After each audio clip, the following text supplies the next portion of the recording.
Hello everyone, today we will gonna discuss about the weird black holes that may reveal secrets of the early universe. It is an emerging evidence points to the existence of rogue, black holes and other cosmic oddities. The article is by Ashley Yeager. A black hole at the heart of our galaxy is a hungry monster.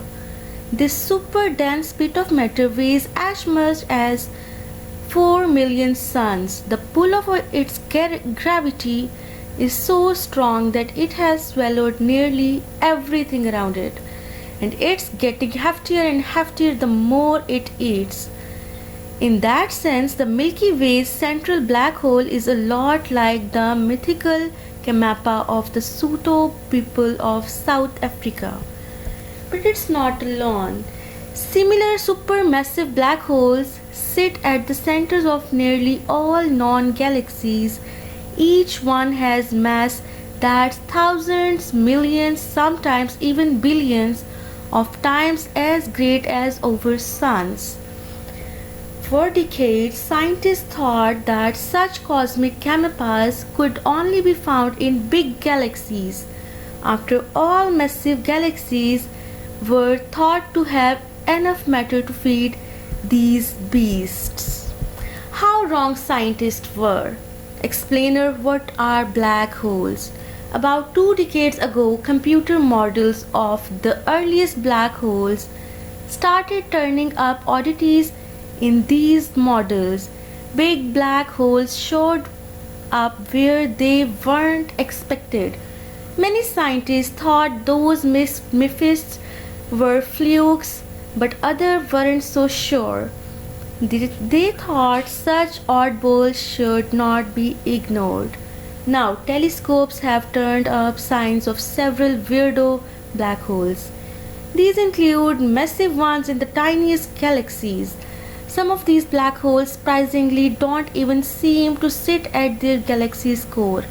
Even more intriguing, astronomers have spotted evidence of black holes wandering along the edges of their galaxies in rare cases, and some of the look they are being kicked out of their galaxies altogether. But perhaps these black holes aren't just weirdos. Maybe in fact they are big players in the story of our universe, so they could help probe one of the greatest mysteries of all.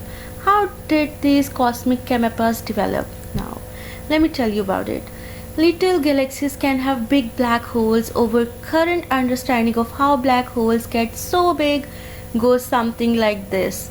In the early universe, the cores of baby galaxies had only black holes. Over time, galaxies grew, smashed into each other and merged as they did. So the galaxies took on gobs of new star, gas and dust. Meanwhile, the black holes in their centers merged and fed on all the new material. As a result, as galaxy grew, so did their central black holes. In this scenario, the black holes and the center of the galaxy should be around 1,000th of the mass of its galaxy.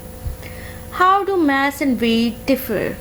Now, let me tell you, not all of today's galaxies are as big as our Milky Way. Some dwarf galaxies have only about a trillionth its mass. In order to have stayed so small, they must not have merged with many other galaxies. Each dwarf galaxy's black hole would likely to escape emerging with many other black holes. By that logic, the black holes in dwarf galaxies should be runts or non-existent. But computer models in the late 2000s started to cast doubt on this logic. Those models show how massive black holes could have evolved over the history of universe. Even the smallest galaxy they show could have large black holes. The right away, some of those galaxies never grew or merged with any other. This left the galaxies small with big black holes for billions of years. Now we can tell about the computer models and other things on these articles. We'll let you know later. Thank you for joining.